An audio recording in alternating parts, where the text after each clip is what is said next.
বেসুরা, হ্যাঁ। বেসুরা হ্যাঁ। নামটা হচ্ছে হুম, বেসুরা। নুহার সুমন পরিচালিত একটা চরকিতে আজকে মানে ৯ তারিখ কিন্তু হুম, আজ রাত ১২টার পর আরকি এটা মানে মানে যাওয়ার হুম, কথা আরকি। তো মা আসলে আমার কি বলে যে ওটিটি তো বেশ কয়েক বছর হুম, হুম, ধরেই হুম, হুম, খুবই হুম। আ জনপ্রিয় একটা স্ট্রিমিং প্ল্যাটফর্ম। শুধু বাংলাদেশেই না, ইন্টারন্যাশনালিও এটা খুবই জনপ্রিয়। সবাই এখন আমি নিজেও দেখা যাচ্ছে যে বিভিন্ন স্ট্রিমিং প্ল্যাটফর্ম এই কাজগুলা দেখা হয়। বাংলাদেশেও অনেক ভালো, ভালো কাজ হচ্ছে। তো আমার কাছে মনে হয় মানে হচ্ছিল যে আচ্ছা এত ভালো কাজ হচ্ছে, বাংলাদেশেও এত ভালো কাজ হচ্ছে।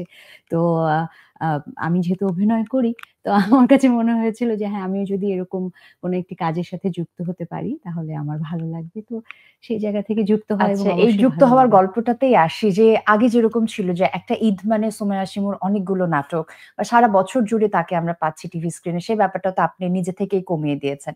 সেখান থেকে খুব সিলেক্টিভ প্রজেক্টে আপনি কাজ করেন এবং যথেষ্ট গ্যাপ নিয়ে।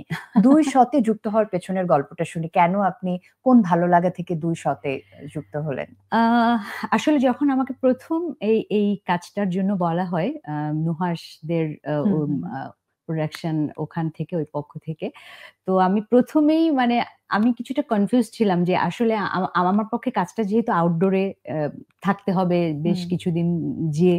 তো আমি ওই মুহূর্তে ঢাকার বাইরে যেয়ে আ আমার পক্ষে কাজ করাটা একটু ডিফিকাল্ট ছিল। তো আমি এটা নিয়ে খুব কনফিউশন এ ছিলাম যে আমি কি পারবো? এই মুহূর্তে কি যাওয়া আমার সম্ভব হবে কিনা? তো যাই হোক এরকম যখন কিছুটা কনফিউজ দেন আমি নুহাসের সাথে আমার মিট হলো ফার্স্ট টাইম। তো আমরা স্ক্রিপ্টটা নিয়ে হুম। বসলাম, কথা বললাম।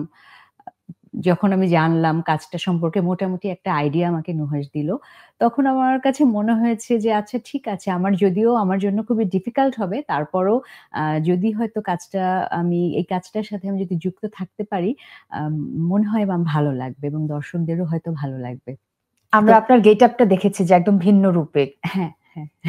তো সেই চিন্তা থেকেই তখন আমার ডিসিশন নেয়া এবং কাজটার সাথে যুক্ত হওয়া। আচ্ছা। ঢাকার বাইরে কিন্তু শুটিং থাকলে দেখা যায় যে গতানুগতিক শুটিং সেটে যা হয় তার থেকে একটু ব্যতিক্রমী ঘটনা ঘটে বা এক্সপেরিয়েন্স গুলো একটু ডিফারেন্ট হয়। ২ শতে শুটিং করতে যেয়ে কোন আ স্মৃতি আপনি ঝুলিতে যোগ করলেন? আচ্ছা, স্মৃতি ঝুলিতে যোগ করলাম মানে খুব মানে মজার একটা মেমোরি আছে। মজার এখন মজা বলছি। হ্যাঁ, কিন্তু হ্যাঁ। যখন ঘটেছিল তখন তখ একদমই মজার ছিল না আমার জন্য সেটা। আমি যেহেতু অনেকদিন আউটডোরে যাওয়া হয় না আমার। তো হুম, আউটডোরে যাবো।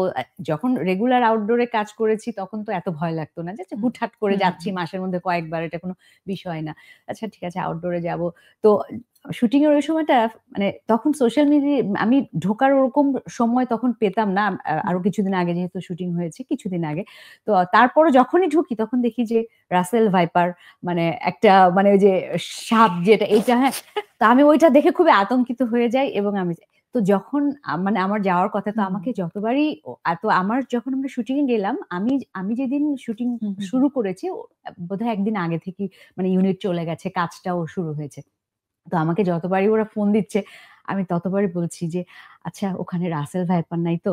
মানে আতঙ্কিত। তো ওরা খুব মজা পেত। বলে কি যে, "না আপু রাসেল ভাইপার আসলে কিছুই নাই। এগুলো সব সোশ্যাল মিডিয়ার বানানো।" হ্যাঁ? তো আমি বলছি, "আচ্ছা ওকে ঠিক আছে।"